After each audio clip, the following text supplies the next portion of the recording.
Everybody, this is RJ, and today's video series is going to be about business planning. Now, I know a lot of you out there just kind of like wing it, and you have your methods, and I'm sure they're all very functional and they work for you. But let me just offer you my tips and my advice and my format on business planning, because it might offer you some ideas and suggestions on your planning and how you can be a little more creative, a little more visionary, and a better communicator to your teams.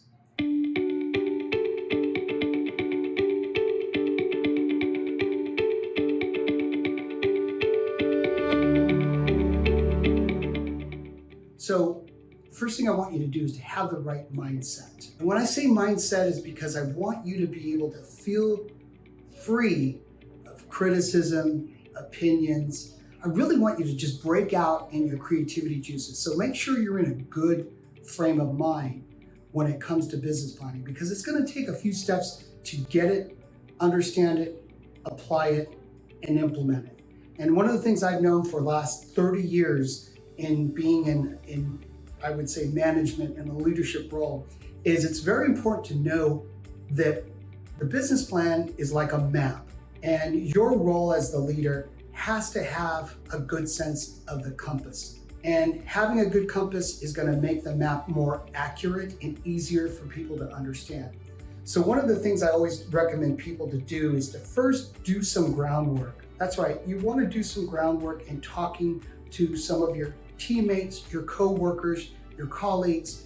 Gather some information just to ask the simple questions of what's going on in your industry. What's the growth opportunities? What are those people's opinions? How do they see your industry shaping up? Some of this fact finding is really important because it lays the groundwork of opening your mind to other people's ideas. And more importantly, how do those ideas compare to yours? So when I look at my business plan, it's really following three real structures.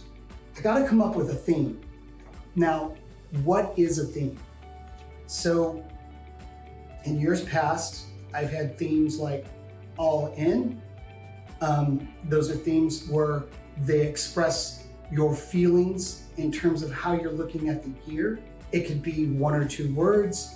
I've used up to 3 words for it. I think it's really important to have some action steps in terms of what your theme is going to be, but most importantly, it's going to describe who you are and what you're trying to relay to your group. So my upcoming business plan is talking about being human. That's going to be my theme.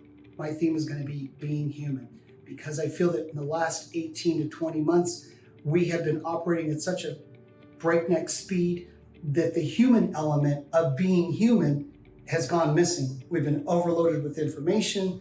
We've been polluted with the political scene and the social media scene and just so much drama. And not to say all the despair that we've gone through with the health crisis and the COVID outbreaks, but my theme for this year is going to be about being human. And when you're human, you feel pain, you feel love, you feel hurt, you feel anxiety, you feel loved, you have feelings. And my theme this year is going to be talking about the element of being human and allowing others to understand and hear their versions of what being human is all about. Because collectively, we're spending over 1/3 of our lives at work.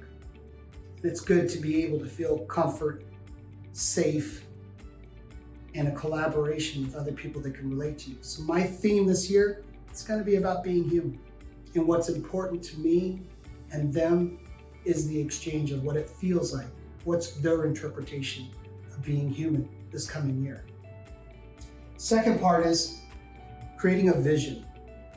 Now, a vision to me means a map. You're going to give an overview, a 30,000 viewpoint overview. If there's a goal your group needs to meet, you need to set that goal. And it needs to be part of that vision statement. And you need to say, we are going to be the collective group of people that are going to hit this goal, whatever that goal is. The second part of the business plan is about stating the vision of where you're going to go in the coming year. Okay? So, first step is what is your theme? Second step is what is your vision for the group? what is the collective vision that this group is going to make in the following year. Now, once you get to the first and second steps, this is where the one step that's really going to be important. It's you identifying the action plan of each and every person in your group, your work group, your work colleagues, in every department. Sounds difficult. Yes, it is. But guess what? In today's leadership roles, it's no longer a one-size-fits-all type of management system. In today's world, you have to lead individually to everyone's individual leadership needs. You can't just blanket your policies and expect everyone to follow. In fact, some of the best leaders identify to each and every one of their employees, which I've talked about in the past about using the DISC, which we can talk more about in the next video series. But being able to be present, understanding each of your employees, allows you to break down the roles of each member in your group or your team. Because if you understand who they are on the inside, you're able to communicate to the outside on what their specific role is in achieving that vision or that map that you have selected for the team to achieve the following year. So the third and most important part is breaking down the roles of each player on your team and how they're going to achieve the vision of the goal of your group, whether it's your group or your company. The key is understanding each and every one of your employees and specifically catering that breakdown to their roles.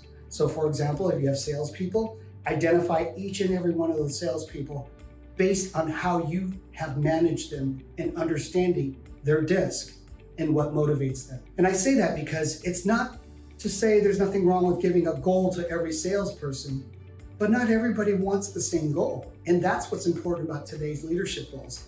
You can't just offer a monetary prize when you know that maybe half your group don't even care about the monetary prize. They kind of want acknowledgement.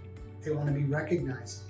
They may not even want to be recognized, and they may not even want a monetary prize. They may want something else. But I guess what my point is it allows you to be very creative on defining each and every role and how they're going to achieve to the vision of the company or the team that they're representing based on the theme that you're trying to achieve for the year. Based on that information, based on this outline, I'm very interested in seeing what you have to supply and how I can help you.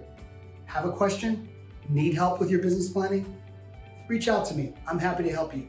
You can contact me, richard.j@movement.com. That's richard.j@movement.com. Happy to dive in with you to see what we can do to shape your business plan for the coming year. It's already October. It's time to start planning. Hope that helps.